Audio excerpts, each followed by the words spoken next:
काँग्रेस खासदारांकडून पंतप्रधान मोदींवर लोकसभेत हल्ला होणार होता। अध्यक्ष ओम बिर्लांकडून हल्ल्याच्या बातमीला दुजोरा। मी मोदींना सभागृहात येऊ नका असं सांगितलं, ओम बिर्लांची माहिती।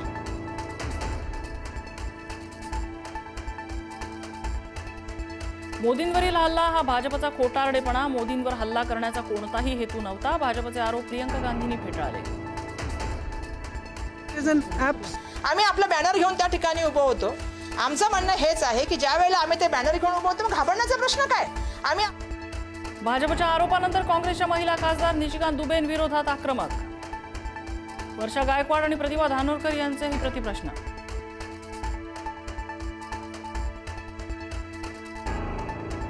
पंतप्रधान मोदींच्या राज्यसभेतल्या भाषणावेळी विरोधकांची घोषणाबाजीनंतर विरोधकांचा सभात्याग, तर काही ठिकाणी लोक थकले, पंतप्रधानांचा टोला।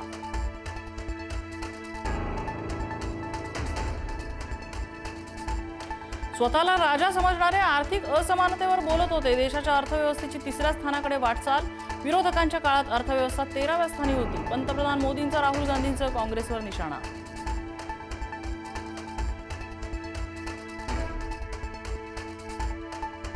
शरद पवार आज पुन्हा बारामतीत सुनेत्रा पवारांच्या निवासस्थानी। पार्थ पवार, रोहित पवार, युगेंद्र पवार आणि अजित पवार यांच्या भगिनी विजया पाटीलही उपस्थित।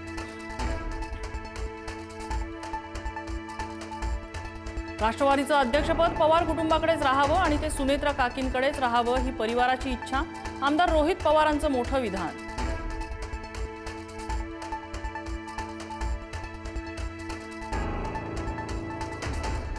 भाजपच्या 100 कोटींच्या घोटाळ्याच्या फाईल उल्लेखानंतर अपघात झाल्यानं अनेकांना घातपाताचा संशय, माजी मुख्य अभियंता विजय पांढरेंचं वक्तव्य। सरकार चौकशी अहवाल मर्जीनुसार तयार करून घेईल अशी भीतीही व्यक्त।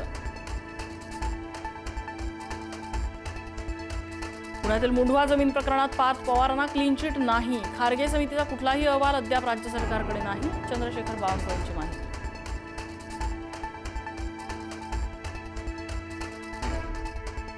काही दिवसातच जयंत पाटील भाजपात येणार, सदाभाऊ खोत यांचा दावा, तर 10 पक्ष बदलणारे माझ्यावर बोलणार का, जयंत पाटलांचा टोला।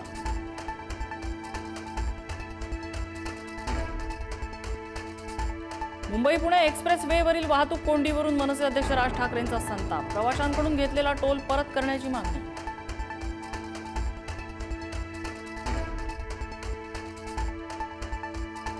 चंद्रपूर काँग्रेसमधील महापौर पदाच्या वादावर अखेर तोडगा, धानोरकर आणि वडेट्टीवार गटाला 2.5 वर्ष महापौर पदासाठी ठाकरेंच्या शिवसेनेनेही भरला अर्ज।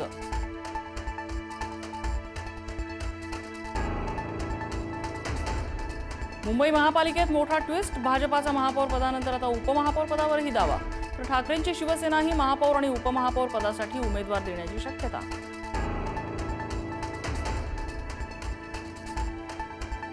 धुळ्यातील वसतिगृहामध्ये झालेल्या विद्यार्थिनीच्या विनयभंगानंतर पालकांमध्ये भीतीचं वातावरण, पालकांनी आपल्या मुलींना तात्काळ घरी नेलं, वसतिगृह अधीक्षकासह एका महिलेला अटक।